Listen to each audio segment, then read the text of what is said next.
Thank you for tuning in to today's New Mission Mindset podcast with INvets.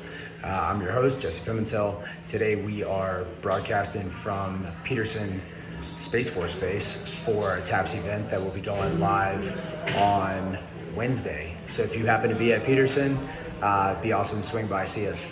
A couple things that we just want to note.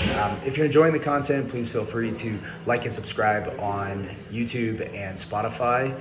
Additionally, upon recording this podcast with Gary Burdine, 20-year retired Air Force veteran, and High Star Traffic is where he ended up for employment, which used the skill sets that he gained in the military, moving over to the private sector, which is our goal, is to help the service member move to Indiana and then find employment relative to their skill set. So I hope you find this helpful. We did have some audio issues while we were recording, so we just want to let you know we know that, and we're working through those bugs, but we did want to get this released. So look forward to hearing what everybody has to say, and if you like it, like and subscribe. It's awesome, helps INvets grow their mission. Thank you.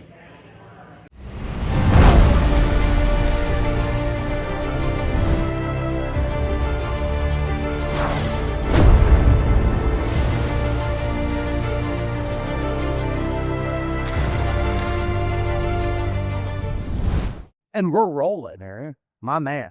All right. Thanks for answering earlier, but I wanted to sit down and go over, let's get into a little bit more of your background. Yeah, liar. So, where are you from? So, Shelbyville, Indiana. Shelbyville. Very small, country. What's it like? Nothing there. Got a dollar Walmart. That's about it. I actually went to school in even smaller town, Fairland. I'd say, right on the road where I lived. There's either the front road went to Fairland, the back road went to Shelbyville of my house. It's like farm town. Yes. Did your family have a farm? No. Okay. No, we lived actually right by the Aviation National Guard. Oh, is that there in Shelbyville? Yes, I lived right there on that same road as that at UNice.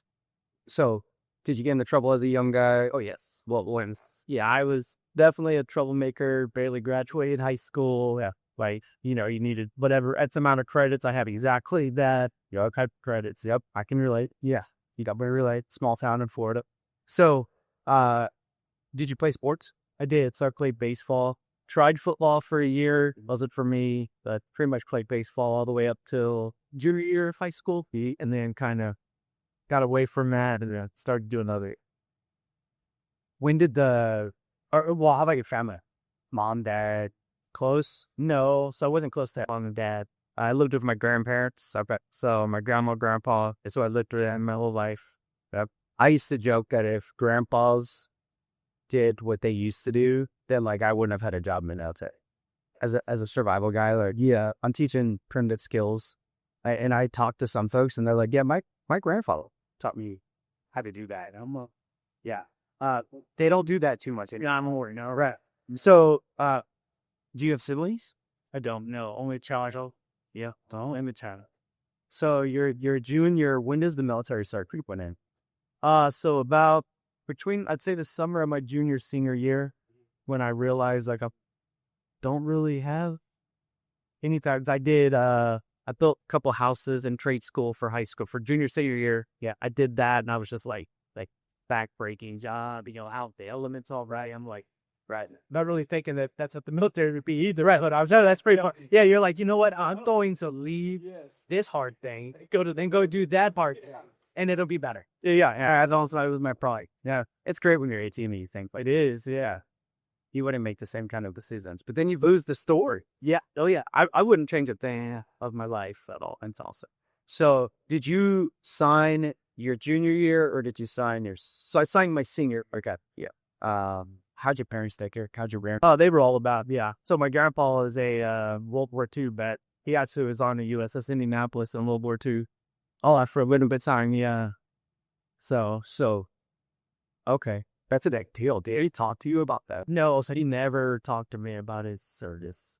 More my dad, because we're close now. My parents, my mom and dad are back to remarried, back together. All congratulations. So we talked, he kind of talked a little bit about it at that. My grandpa didn't talk anything about. That's crazy. Okay, man, what an experience to have your grandfather on the ship that like a half mile from here, you can touch one. We are like fancy, Is his name on the sun? No. Okay, so because you do just in the Navy Reserve, me. Okay, but still, at that time, Reserve Guard doesn't matter. Yeah, did you're getting after. Yeah, absolutely. You're finding work. Yeah. All right. So do you leave for basic training? Me like right out of graduated high school. 2 months later, I was on a bus to Leonard Wood. Okay, so all right, Fort Leonard Wood. Yeah. Shout out, we're there all the time. INvets has a steady diet of your tap center there. Okay, Leonard Wood. So you go to basic. How's basic? You show up. Basic was pretty tough because I didn't prepare myself. Okay, I had no preparation or nothing about what I was getting into. And what year is this? So this is 2001, June of 2001. So 4 months before September. Yeah, I was actually in my first week of AIT, or September 11th. We were learning how to rethread bolts. So that brings a whole different level of intensity there. Well, we'll get there. So you go to basic, you're not mentally ready or not physically? Not physically ready. I was mentally ready, not physically ready. All right. What was the hardest part for us? The running. And I like just being out there running every day. Like that's almost what kept me in basic longer was my run times. Real. But yeah, but listen, what was the standard? Let's say it's 17 minutes or something like that. But I was running like a 22-minute 2-mile when I showed up. Really? Yeah. So they got you right. Yeah. Yeah. So then, okay. By the time I graduated basic, I was just at the 14-minute mark. Okay. Well, congratulations on that too. Yeah. That's a huge. Yeah. But you have that stick, ensuring that you get it done. Well, and it was if I don't make it through this, what you're going back to show me. But yeah, I'm coming right back to for what I was from. Yeah, all right. So you make it, and then you go to AIT. Is your job selected before you go to basic? After deep? Yeah. So with the Army, you select it at METS. You go to METS to select your job. So I knew I was going to be a construction equipment repairer. So pretty much we're working on dozers, scrapers, graders. So dirt moving equipment, stuff like that. Wow. All right. Not top 5 job, actual like you knew your job. Yeah. Cool. So then you graduate. So what month do you graduate basic training from us? So I graduated just at the end of August. Just the end of August. So August of 2001. Yep. Graduate. Life is peaceful. Yeah, absolutely. Yeah, it was straight to AIT because I was right down in Leonard Wood still. So the engineer repairers were in the engineer schoolhouse. So I just went down the street to AIT. Okay. And then you're in about a month. And then September, about a week. That was the first week. Oh, yeah. This was my first week of AIT. Yeah, okay. So what's that like? Like being at your advanced infantry training? So it didn't really hit me at first, the severity of what just happened. Like, we had a whole formation. The sergeant major got out in front and kind of, hey, we're at war. Like this was a declaration of war and made this whole speech. But in my mind, it was just like, because that was New York City. Like, yeah, I was near from the farm town in Indiana. Yeah. Like, so it really didn't register for that. That makes sense. I think that's the story of a lot. My dad took me to the trade centers 2 weeks before. Yeah. And I was from California. So more people work in those trade centers than they did my own town. And had he not done that, I wouldn't have. Like we sat at the bowl, like the family, like we're on Wall Street. We sat there and he's like, you got to watch Booby Thousand Peak Elite 2 boats. And I was like, okay, that sounds great. And then 2 weeks later, 9/11 happened. And because of that, it gave me like a sense. Yeah. But if something was like in July of 2001, what do you know about the World Trade Centers? Everybody like, I don't know what the World Trade Center is. Yeah, I'm saying, I'm right. I had no idea what they were. And so now you look back. Yeah, it's crazy. Okay. But so, because one of my questions is like, does that give you like an increase, or did you feel an increase, like sense of pride, like in your job matters? Not really. Like I said, at that point, no. Okay. Like it was just, I'm just a diesel mechanic, fixing trucks. Yeah. Whether we're in war or not, yeah, I'm a diesel, yeah, fixing truck. Yeah. Okay.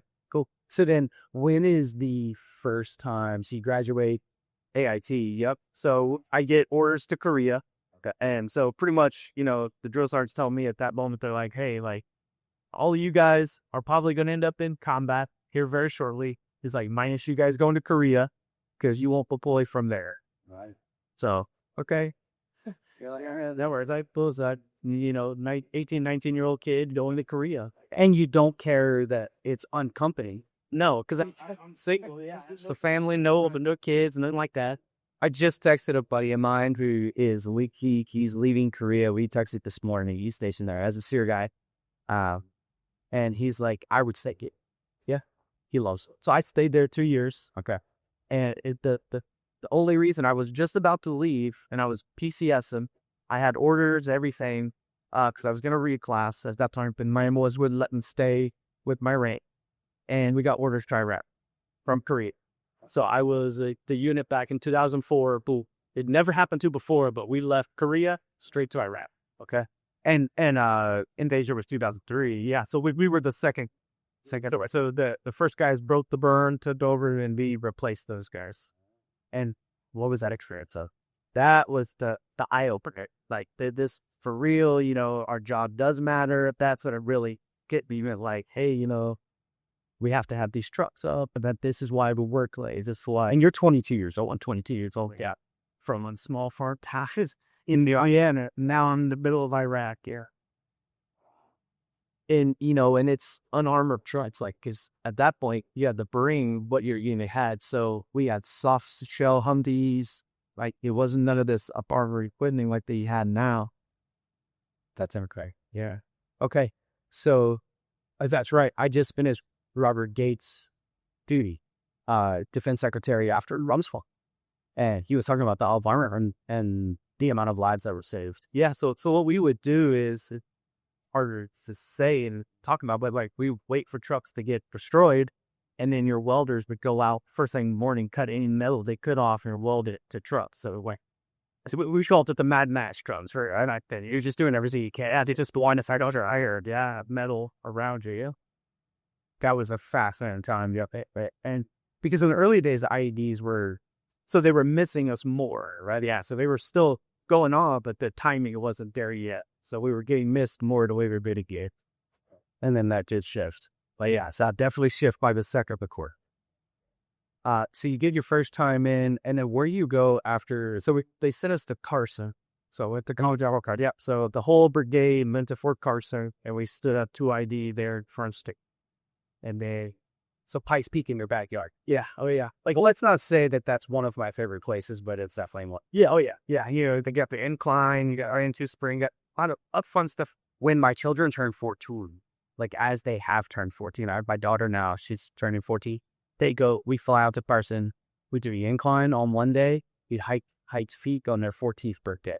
So we do a 14er on their 14th birthday, and we do crags. So we do the backside. So it's 14 miles. Okay. And then we come down and celebrate. And so I take my 15-year-old who went out there. Almost 2 years ago, but then my daughter were owing this G. Oh, yeah. Also, this lives out there. He's a part of everything. Station. Yeah. I think that's one of the that's the great TV station. Yeah, we love it there for sure. Spent 5 years there because I kept getting stuff into rotations. So it kept you busy. Yeah. So while you're there, what's life? Have you met anyone special? So that's right. I met my wife. We got married. Actually on my block leave of my first appointment. Oh, was she in or hell? Okay, so we've just known her, but like weren't together, but I've known her. Is she from here or she's from Reno, Nevada? Yeah. Okay. So we ended up getting married on block leave.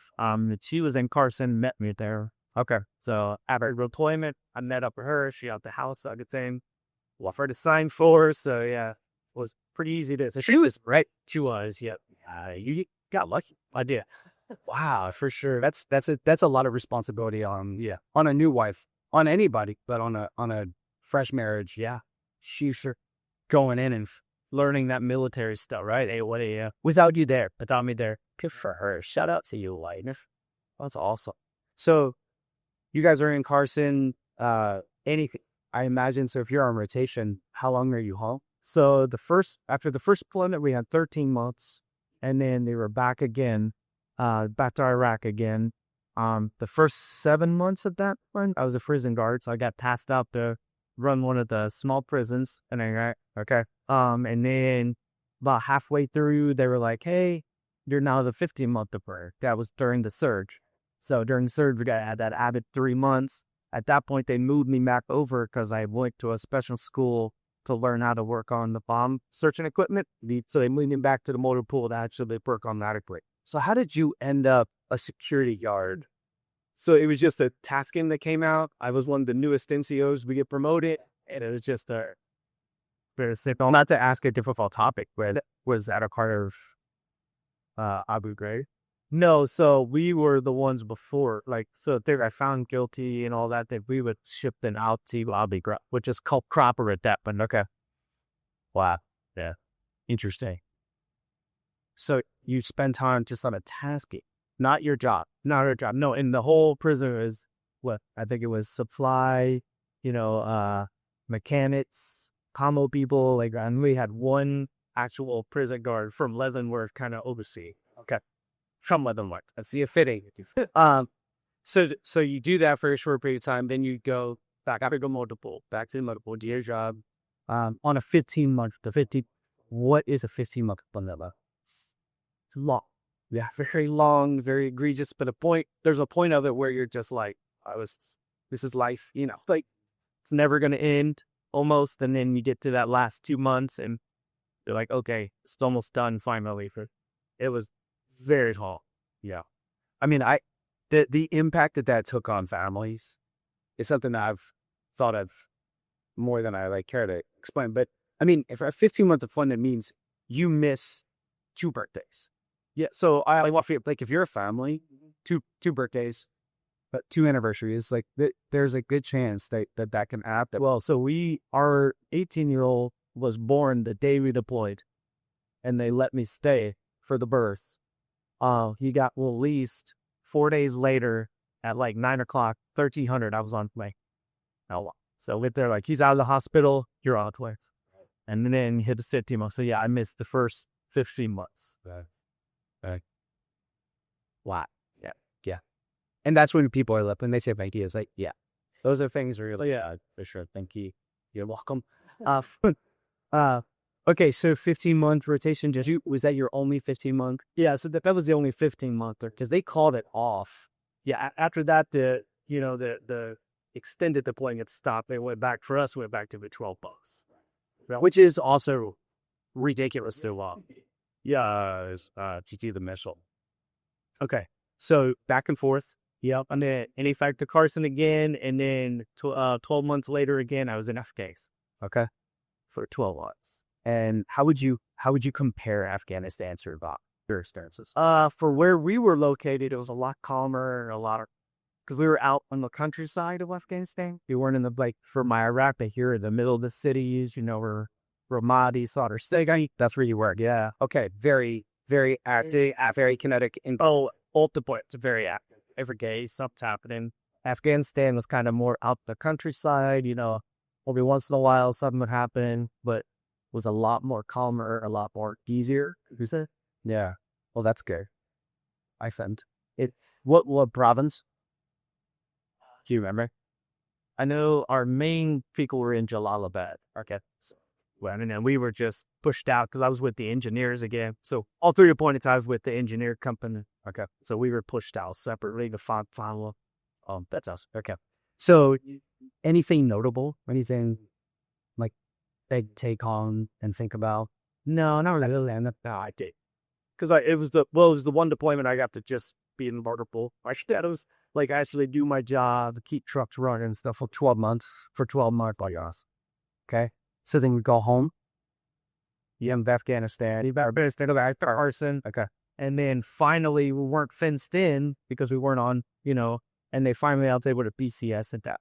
But I spent my first 10 years in saying that's a clip. But that's a great, I would think camaraderie-wise, it was good. Career-wise, it wasn't so well, for joining to be able to travel, you're all stuck in the same place the whole time, right? Kind of was downside, but ultimately it was a good experience. All right.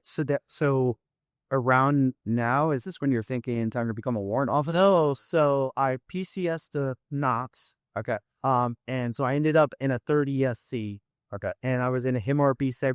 It's when those are expeditionary movement control. I got tech with unit. And then I went to like the maintenance department of it, I would say. And then I was the senior, what was it? The senior construction equipment liaison, I guess you could say. So I would travel to the different units and help them out with what they needed.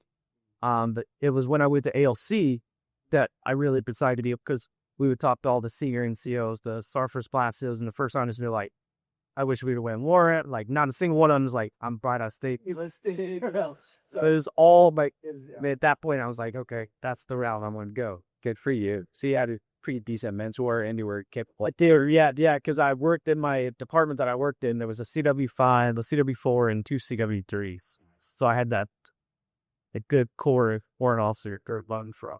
That's awesome. So so that happens at Knox. That does, yeah. So that happened. So I was able to put my packet in at Knox. Had a little issue with my packet at first, medically wise, where it wouldn't clear me at first.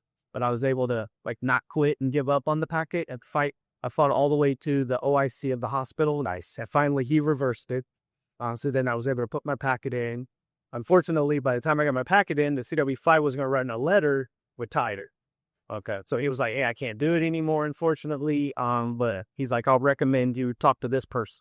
Okay, and so I ended up talking actually to the 915 Reg manager at HRC. Nice. I mean, that's like the amount of times paperwork gets in the way of someone doing something they want is incredible. In the malls, it's always paperwork. It's always paperwork. But if you push through, you're probably quit. And that's the problem. Like, a lot of people will hit that roadblock and just quit. They're like, oh, no, nope. Yeah, so true. Yeah. So good for you for staying the course. Because, I mean, not that it impacts the rest of your life, but it literally impacts the rest of your life. 100%. And your retirement is better off. And like, everything was better off. And our housing was better off, right? So it's just like, that's worth, it was 100% worth all the late nights of doing that packet, fighting, continuing to argue, and we'll did that packet 3 for sure. Good for you. So then, what does that? So you have to go to a different schools? I do, yeah. So you got to go to candidate school. So we tell people it's 5 weeks of basic training. Then we go down to Fort Rucker and get treated like a private. Get screamed and yelled at by the TAC officers for for 5 weeks, and it's I say it's just getting hazed for 5 weeks. Folks have to be careful with that language today. Yeah. So yeah, it's hazing light. Yes, maybe. Yeah. Yeah. Well, this is way back then too. Also, it wasn't hazing light. Well, what year was this? It says 2000. This was 2012. Yeah. So that it was still Air Force basic training changed in just after 2012. Yeah. As a result of your questionable behavior. Yeah, for sure. And I will say that the way the course the Army has went, I think it's for the best. Mm-hmm. Because like I look back at where my basic training was, the way my 23-year-old was, and I think it's where it should be. Okay, that's where it for the better. Well, I mean, we want people to come out professional, yes, and if you want professional soldiers, then to a degree they have to be treated professional. Yes, it's an interesting like if we treat them like they are children, then we will have trouble. Yeah, if we treat them like they're capable of being adults, then we will have a professional fighting force that is respectable in the world. I'd agree. I mean, so it's a conversation point we're having. It is, and I believe that very beginning of basic and all that. Yeah, you need to break them down to build them up. I get that point, but break them down through failure, not through degrading. Yes, yeah. Which they should fail. Which is what I would say. I went through back day. Because I was at the engineers, and the engineers' schoolhouse is a totally different monster. Yeah, it's interesting. Because that wartime, 2001, 2012, right? Now you have 10 years, and everyone knows that signs up during that time that you're at con. Yeah. So then basic training kind of changes.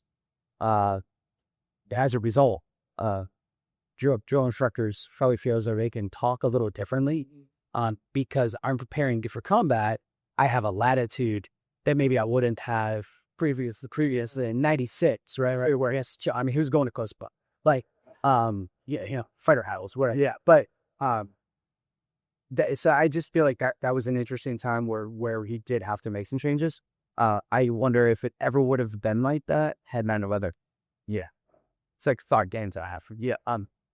Okay. So go to the candidate for 5. Yeah. So can I just go for 5 weeks? Then you move on to your basic course where, for 9/15, we go back to Fort, what is it now? It's before Lee. Now it's Craig Adams, I think. I'm not sure. Yeah. I'm familiar. Okay. Yeah. So you go there to the Ordnance Schoolhouse, and that's 3 months of basic course to teaching you to be a warrant officer, teaching you to rub motor pools, doing transitioning you from that NCO mentality to, hey, you're going to be in front of people briefing. Yeah. You need to be more professional type of atmosphere. And where's your family? They stay at Knox during both of those trainings. And then we go to Fort Drum. That was my first student stay trip as a warrant officer. I appreciate Fort Drum. I love it there. Yeah, we just skied Whiteface. Me? This past DC film. So it was my first time up there. And then I have a young man that I coached in rugby. He's at West Hogan now. So but just upstate New York is good. I love it up there. Yeah, with the wife and me, we loved it up there. It's like we talk about how you could fish a different lake every weekend and never fish the same one. Yes, it's just it's so beautiful up there. Summers, I will take anywhere it beats the summers up by City York. Yeah, I know. But the winters are harsh. Yes, and then in Atlas, that was kind of the deciding factor, I believe, was how long were you there? So 3 years. Okay, as a warrant, you stay in a place for 3 years. That's also nice. You gives your family a little bit of stability. And then, like the wife always said was, hey, if I get somewhere I don't like, I just got to deal with it for 3 years. Yeah. If I get somewhere I do like, unfortunately, I only get 3 years. That was the adage for leadership that I heard. If you have great leadership, don't enjoy them too much. They're only going to be there for 2 years. If you have bad leadership, don't worry about it. You're only going to have them for 2 years. Yep. That's kind of that's what I would tell all of my younger soldiers stuff too, is that hey, look, you can learn from those bad leaderships. You can learn what not to do once you become that green track, That's right. So 3 years there, then we moved over to Fort Eustis over in Virginia. Yep. Yeah. So I ended up taking a transportation company, one of the seaport operations. So we were the ones that would download, and seaport operations would come in, you would download the boats with our equipment and transport all their containers and trucks and stuff off the works. So that's interesting. Go from New York to the Mid-Atlantic, hit that gate. Any more deployments? No. So unfortunately, so when I was at Drum, they deployed, but they left all the warrants back to run motor pools. Okay. So it was just a command decision for us to stay, and they took all the MCOs and the motor sergeants forward. Wow. All right. Now, how many years in are you when you're hanging out in Virginia? So it'd be 16? 16. Yeah, so 16. Careers fly by. Yeah. Oh, yeah. At that point, yeah, I tell people, wait, after 10, it kind of seems like it's going to take forever, but it flies. That last 5 was like a boonty, but and you have a 16-year-old. Yeah. Or no. How old your? So I had an oldest that was graduating high school when they got to Virginia. Yeah, he was a junior in high school when we got to Virginia. Okay. Yeah. How's that on the family? Right? Our kid? I think mainly our kids were just so used to it. Their whole life had been just move every 3 years, and they've always fit in. Every time they moved, they never had a problem fitting in. That's awesome. Making friends and all that. There's never a bad transition. That's good for that. Yeah. What do you think it was about them there? Because so many people have a difficulty, where they don't fit. What about your kids? So I will say, my 2 older blings are the very sociable kids. They make friends easy because they get out there and talk to people. And I think that kind of helped them. That didn't matter what setting they were in, they weren't uncomfortable and shy to talk to. Yeah, and they played sports. They all got onto sports teams right away when they got to places. That's awesome. Okay, so this sports thing I think is very helpful. Yeah. Or having something that you get plugged into to a community that immediately wraps you, except you doesn't matter that you're new, but you're one of us. Yeah, absolutely. That's interesting how sports can do that. And did your wife work during? So she did. So she started as a CNA, and then worked her way up where she's RN now. So she worked on and off in between, go to school. So she got her CNA, went to work for a little while to get experience, and got her LPN, went to work, and then got her RN. So she got her RN while we ran for chip. Good for her. Yeah, man. So she was hungry. She was. Yeah, she just kept wanting to go higher. I think she said the same thing as me, like we're done school, like any further. So that, yeah, I need to say that too. And my wife, and so we're both in grad school. So yeah, I stopped at 3. I got 3 degrees right now. Yeah, 2 associates and a bachelor's, and I'm like, that's enough for me. Man. Good for you. The day of the veteran that leaves the military today, like on that point, right? 2 associates, bachelor's, the kind of person that leaves the military today is an educated he. Yeah, for sure. They've especially if they've been dialed in, you made a career out of it. The opportunities are there. They are. And that's, I've got 3 boys. I have 2 older boys, 15 and 17. And I have that conversation with them. Like, man, the military is almost whatever you want it to be. Yeah. If you have all available doors with the TV, for education, and they recognize skills. Yeah. So if you are talented in an area, they want to greet you. Yeah. If you demonstrate that aptitude, they're moving. Yeah, and that's I instilled that in both our 18-year-old and our 25. Look, you need to go to college. Yeah, because it doesn't get talked about enough. And the degree is important. Yeah, like I told them, I'm looking. You're joining now that I'm already looking at your end of your career. Right. That's where I'm waiting to see. Well, and that's dad has the kids back. Right. You're taking that and you're saying, here's my life lessons. Yeah. And I didn't start going to school till I was a staff sergeant 12 years in. I wish, where would I be if I would have started and had that person pushing me to go, because like I said earlier, I joined to not go to college. Right. And then you find yourself with a real degree. Yeah. Right. Right. That's, it's a testament to like, it's there. It's available. You just have to take it. That's a full advantage of it. Yeah. That's rude, and I think the other thing that a lot of young guys don't understand is that like you could actually get money back going to college if you move, right? 100%. Yeah. Right. Yeah. Yeah. But when I got degrees, no debt, but I was also getting a check. Right. You got BAs. No, I was using FAST. Oh, so use it's called renting. Yeah. Yeah. That's help. Yeah. Yep. So, because that covers everything. Yeah. He's in it fast. Yeah. I finished my undergrad while I was at MASA and doing that exact approach. And, you could go, I guess I went 3/4 time. But if I'm in a khaki somewhere, it's 10 o'clock at night and I have some work to do, but that's on. Yeah. No, it really eliminates how many hours do you see people watching The Office or Parks and Rec. And that was me the first 12 years. I had better things to do that weren't really better. But at the time, I thought this is more important than going to college. But it happened in your time, right? It was it's the time. And sometimes nobody could have told me, like, hey, you need to do this right now. Yeah, and I would have, when I listened. Yeah, if I would have tried to go to college initially into the Army, I would have failed. Like, I know. Oh, I did. Yeah, pretty much. It was like out of stubbornness. I would I'd not get along with a professor. And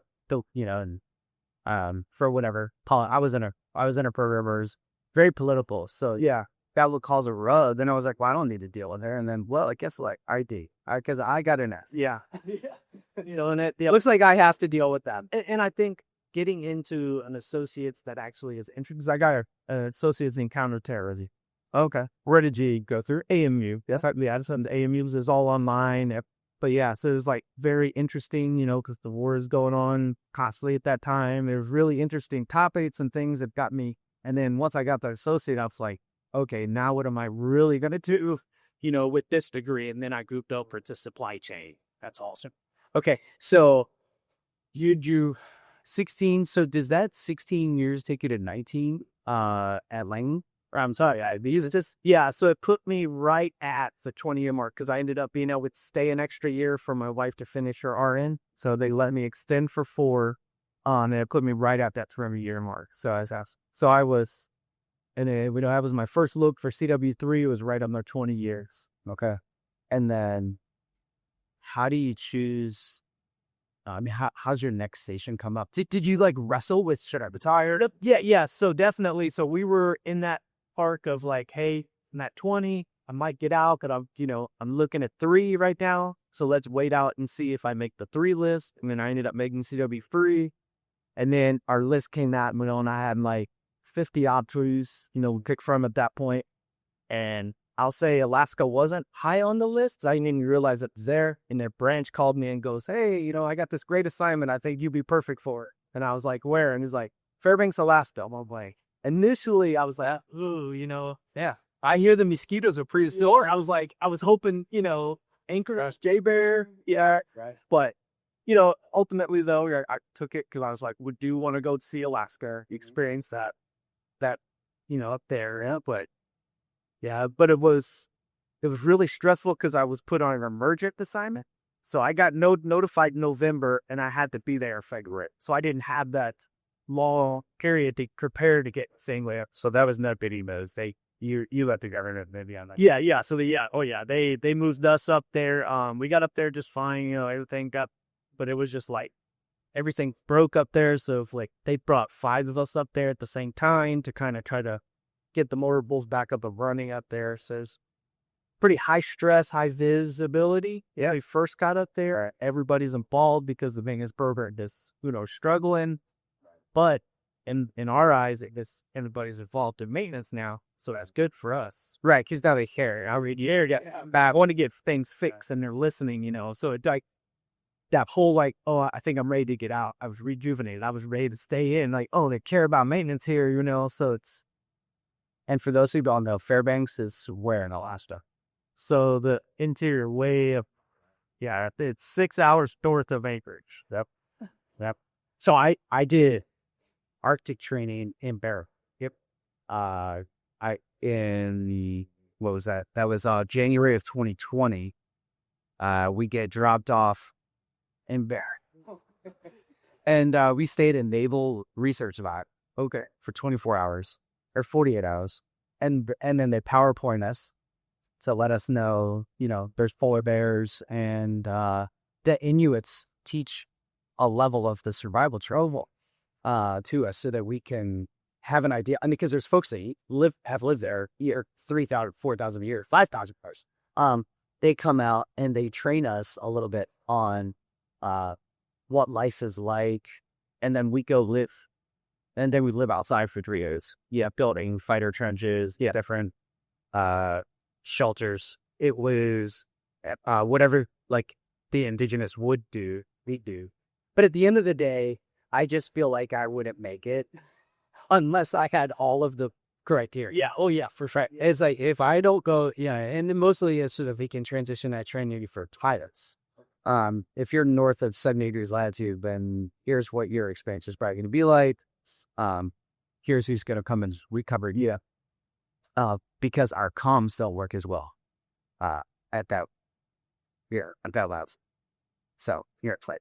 But it was a great experience. Yeah, I was saying about my coach because I did it out there in the Northern Warfare Center. Yep. So we had 3 from the Army that came and did the training with us. Okay. And I was always impressed that they smoked cigarettes. The entire time. I mean, it's negative 55 here. And there's no gloves smoking cigarettes. And I'm looking at them like, and they jobbed it out. They worked hard. Nobody can not put out in that environment. Like everybody has, I'll wait. And then we ate like frozen caribou and whale. Because the Inuits there continue to practice whale. It's one of the few populations that's allowed to whale because it is a part of their entire culture. Okay.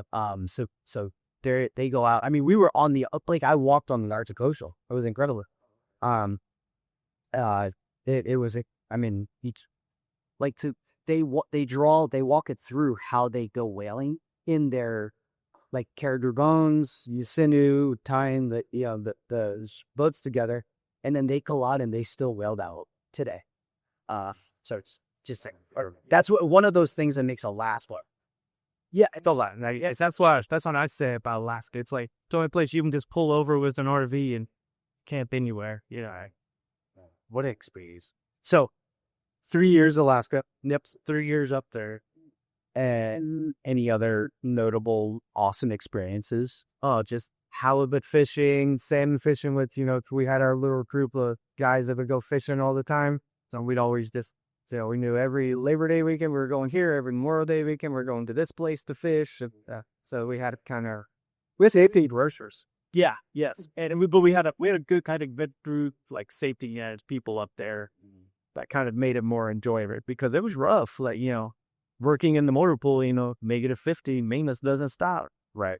So it was tough out in the field and stuff like that. So, wow. So when does it start to creep in that your time's up? Or so I ended up having in Virginia, I had found out that I had a torn labrum in my left hip. Okay. And the person that I talked to and told me, she's like, hey, look, over 90% of people at your age and your time in the Army kind of med board for this. They don't recover. So you had a torn labrum in your hip. Am I crazy? Your shoulder also has a weight. Yes. Okay. Yeah. Yes. Yep. So your hip and your shoulder both have to rock. Both ball and socket. Yep. Okay. So yeah. So I just tore it, and then I was only at 18 years when she told me that I had a torn. So you were like, don't report this to me. I was I will not have surgery. I will just tough it out, and I'll deal with it until I get to torn. And then at the 20-year mark, I said I went up to Alaska. I brought it up again. Well, because I had left it alone for so long, I ended up having hip impingement. So now I had to have major surgery instead of just a labor repair. What is it? So not a hip replacement. So what they had to do is they had to end up making an incision, take out my labrum, shave down my hip bone so it stopped cutting into my hip, and then put the labrum back in. And that was a year recovery. I was doing really well. Like for 7 months, I was doing well. I was like, I felt like there was nothing wrong. Like I was back to rucking, Really? Yeah. Oh yeah. Cause I'm a big ruck marcher. All right. I took the pack on, just going out walking, and I went to go get up on an LMTD to help look at something, and I felt the whip again. And next, I went back, and they faced me with, hey, the only option is another hip surgery. I was like, absolutely not. Because they had told me at that time, you start having multiple hip surgeries at a young age. What have you? So what year were you? What year in your career? Did that rip it again? Yeah. So that would have been year 21. Okay. So I was 21 years ish. So I'm over the bump, And then, but what they did is I went to physical therapy for a year, trying to see if it would heal properly back and all that. And then by the time I was faced with, hey, it's surgery or med board with early options, I was at that 22-year mark. Okay. And then you start thinking about, man, okay, the Army's coming to an end. Yeah. That's it. You're doing finances. Your wife's squared away. Yep. So that has to feel good. Yeah.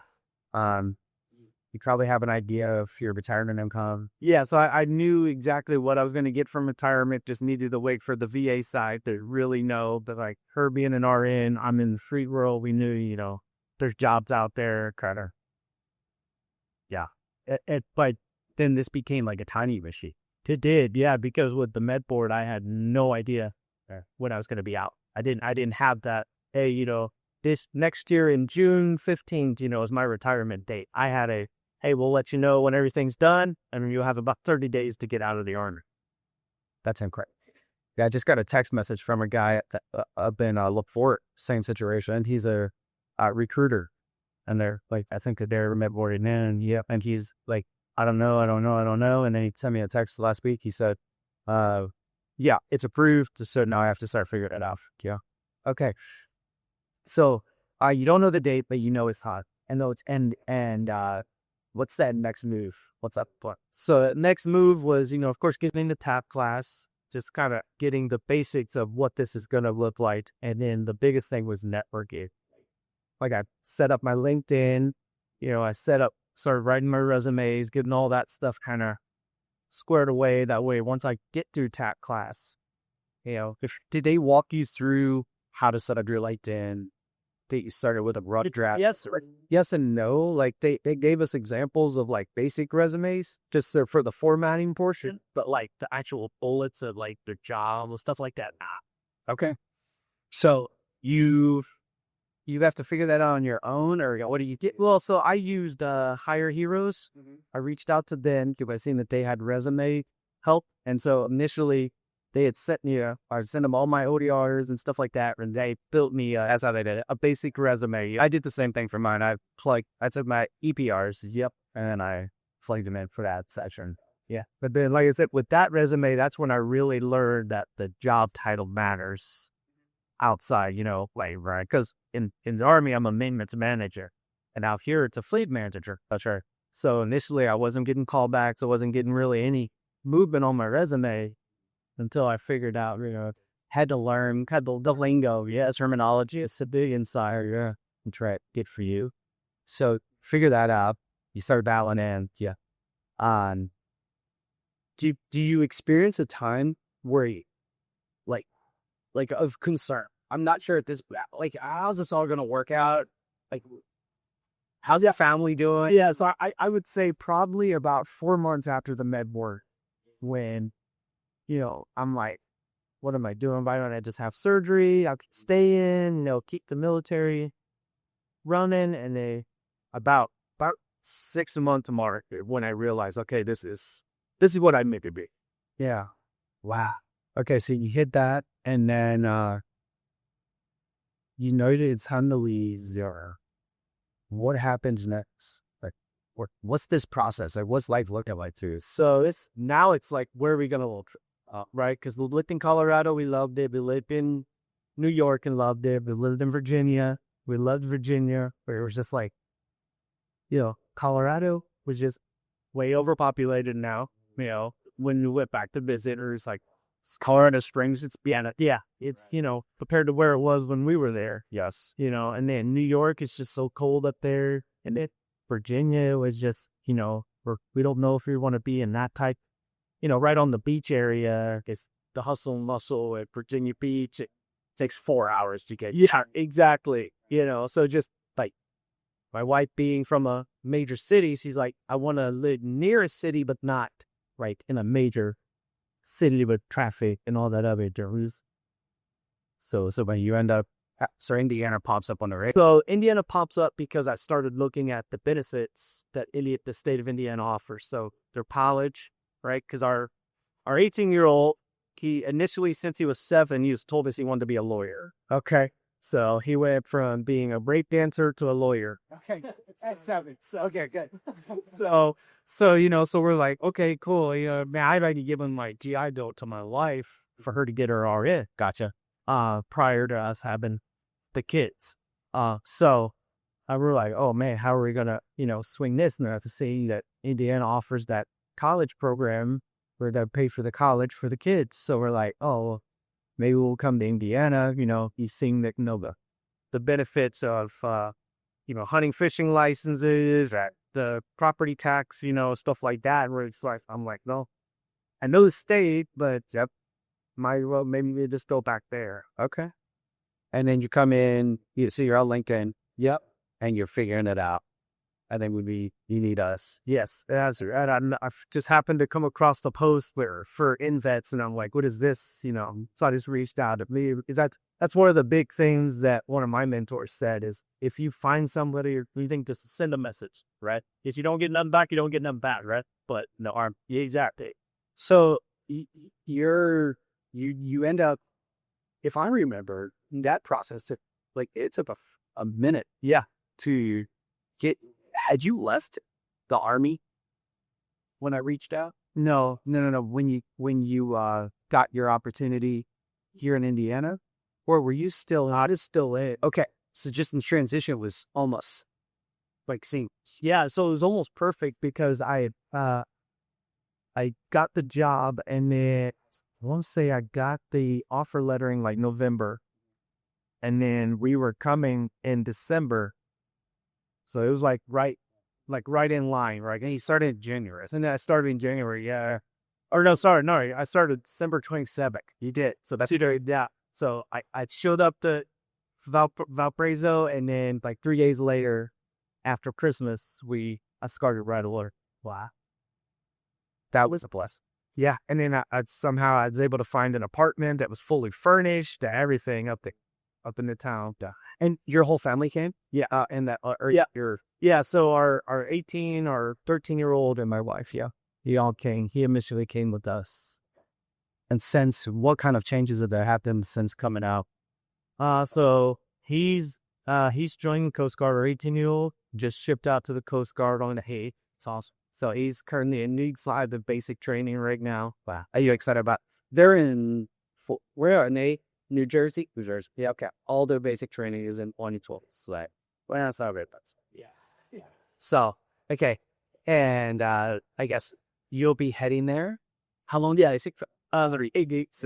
Yeah, so the 30th, we'll be heading down there for his graduation. That's awesome. And then he moves down to Yorktown for 5 days. They're starting some kind of like simulation program where they're like, hey, we're going to give you 5 days learning the Coast Guard before you report to you. Okay. So they'll be out for 5 days, and after basic training, they're also learning the Coast Guard. Yes. Okay, I got it. I understand. So then they'll go from Yorktown. They'll get to come home for a couple of days, and then go with their first duty station, which he got guaranteed the Great Lakes. Oh, so they'll be up in the Great Lakes. Oh, how nice for Fabs. Yeah. So where's that station? Oh, well, there's multiple. They're all okay. So all the way up from Wisconsin, all the way along the coast up to New York. So I was in Yankeetown, Florida, which is west coast of Florida, middle of nowhere. The elementary school just got DC. That's like the kind of Florida town this is. And we're on a hike, and I look over in the swamp, and there's a tiny Coast Guard station. This guy had a beard. I mean, is that even the real military? Like, what are they doing? And they're just randomly. So, I mean, they obviously have a mission that they're running, but I mean, the Coast Guard has some really cool spots. Yes, all over the country, and that's what we told him. Pick somewhere like that would be fun. He's like, well, it wouldn't be guaranteed. So if he didn't get it guaranteed, so he ended up being guaranteed E3 because he has college. He did a college program in high school. Okay. Oh yeah. So he had 30 or 40 year credits. Yeah. So he did 2 years at the college up there. Yeah. So they had a program where he would go to college, but do his high school classes in a college classroom. So they wanted to teach the kids what it's like to be in college before they're faced with full college there. Oh, yeah. So he got to take college classes too at the credits. So yes, that's why he graduated early, all that. Smart kid. Sounds like, yes, we're very smartest one out of ball plus. Like, I gotta tell everybody, I got a 51 on my HAZFAB. His older brother got an 82 and he got a 92. So all jobs are open to him. Yeah, and so when he went to the Coast Guard recruiter, he was like, hey, at first he wanted to be the recipe swinger, AST. Yeah. And he was like, how likely would I get it? He's like, look, if you put your name on a list, you're qualified for everything we offer. Right. You just have to make selection. Yeah. For the ASD, yeah. So now he's actually going to go and be a Intel vet. Oh, nice. That's a big age. Yeah. Good for her. And a lot of use, especially in government. Yeah, that's what they told him. It's like, the good thing about that is you're not getting DOT training and, certifications. You're getting Homeland Security trade. That's all. So, so you've made the move. Yeah. You've gotten hired, high star. You are back home, transitioned out. Everything is squared away, VA. Yep. What's some advice that you would give to someone who's 2 years away from punching out? I would say 2 years out, I would start planning. Get your medical record. That was the biggest. Get your full medical record. Make sure everything is in there. Because, I found things that were missing. I found that half my medical records were still at a different duty station. So I requested my records in Alaska. You come to find out that my first 10 years were still at Fort Drum. Okay. So I only got partial part of my medical records, what I asked for. Which impacts your VA rate. It does. It impacts their ability to give an accurate brief. Yes. Or if you show up and they're like, hey, I have this ailment, and they're like, well, I don't see it. You don't have the records either because you only got half a record. And the other thing we're maneuvering the VA is put all your ailments in one specific hole. So like my back, I had a folder for all back stuff, all leg stuff, all of, my behavioral health stuff. Everything had its own individual folder. Okay. So very tidy. Yes. So when I showed up, it wasn't like I'm going through, because I had 1,500 pages of medical record. Go through. Oh, I thought my next thing. 1,500 pages. Yeah. Wow. Okay. And then make sure everything's documented on the career front or job hunting front. What would be your advice? Start networking as early as possible. Get a LinkedIn, because that's where I had the most success, was through LinkedIn jobs and postings and things like that. Okay. Getting a resume. Start your resume and getting multiple people to look at it. Don't just get one resume and shoot it out to jobs. Get multiple people in that career field that you're looking for to look it over, because I had sent mine to waste management, and I sent mine to all kinds of different recruiters who were kind of helping me tailor it to being a freak. I like that you just said find people that have the job title. Like you mentioned having the job title like fleet manager versus maintenance, but finding people on LinkedIn that have the job title that you want, searching them, comparing information. Yeah. That is such a, when we say network, but that's what we eat. Network with the people that have what you want and are where you want to be. Yeah. And then if I were to be so bold, you need to know, did you know where you wanted to go? Not job-wise, but career-wise. No, because I say, the fleet manager on the outside, out here, is way different.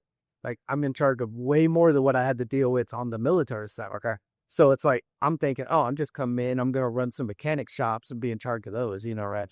So, but to answer your question, I guess yes and no. I knew I was going to do something in the maintenance field, but I didn't know. That is your win, though.